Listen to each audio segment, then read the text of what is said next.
Have you ever thought why cultures differ so much? If you thought about it, so which factors you took into account? Maybe history, language, economic system, social system, maybe education system, or beliefs religion? My name is Alexandra Jaskulska. I'm a trainer at Cross Cultural Intelligence.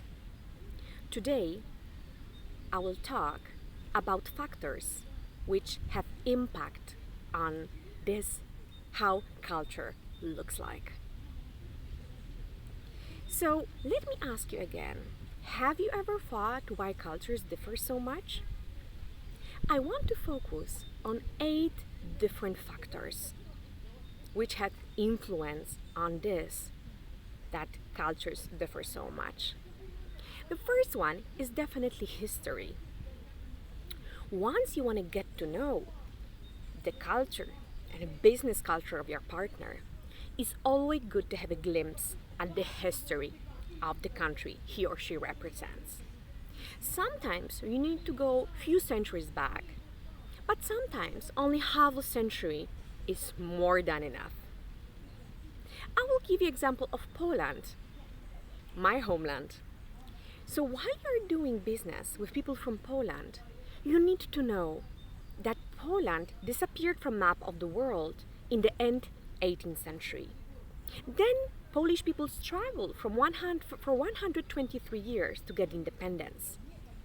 But we didn't enjoy our independence for long, because just after Second World War, Poland became the state which was influenced under Soviet Union.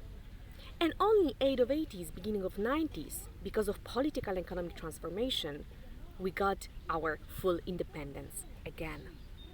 Especially the period after Second World War to late 80s had a strong influence on the business culture of Polish people.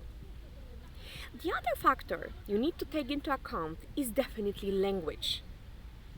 The perfect situation would be if we could know all the languages. We could know the structure, the words which are used, because language tells you a lot about the hierarchy in the culture, business culture of your business partner. Also the perception of gender, perception of time. But unfortunately, we cannot be we are not know-it-all. We will not be able to learn all the languages. But still, I believe it's crucial to have a look, again as I said, at the structure of the language. I will give you an example. In Hindi, so one of the official languages used in India, there is the same word for today and tomorrow. This word is kal. So it clearly shows you what is the perception of time in India. Is definitely very different than, for example, in United States, when time in United States is a very precious and limited resource, but in India is unlimited resource. The other factor you need to take into account is political system, how stable it is, were there recently any changes, transformations. Definitely, the political system have influence on the business culture. If it's a liberal democracy, illiberal democracy, maybe it's authoritarian regime, maybe it's authoritarian monarchy, it definitely have influence of business culture. The other factor is economic system. So what economic system is in the country of your business partner?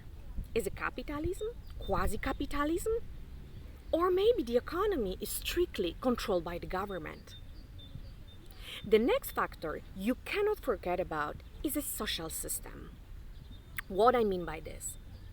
I want to give you 2 examples. The first one is mandatory paid leave, and the second one is mandatory paid maternity leave. Have you ever thought that your business partner is always on vacation? Or why the business partner who get pregnant and then give birth is not coming back to work immediately? And the answer is here, the word mandatory. In some countries, mandatory paid leave is only 5 days or even less. But in some other countries, it's up to 35 days.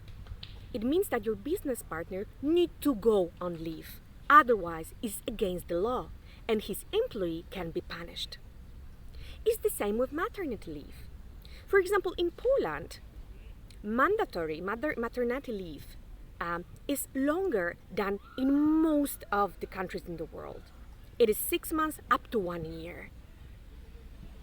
So think about it again when you'll think about your business partner who is not working at all because he's always on holiday, or why he's not going to holiday at all. The other factor you need to think of is the social structure. The society is egalitarian or hierarchical. It will definitely have an impact on the business culture of your business partner. Because when society is egalitarian, it automatically means that, for example, decision-making process is faster than in hierarchical societies. And there are two more factors I would like to discuss briefly. The factor number 7 is education system. I believe it's really important.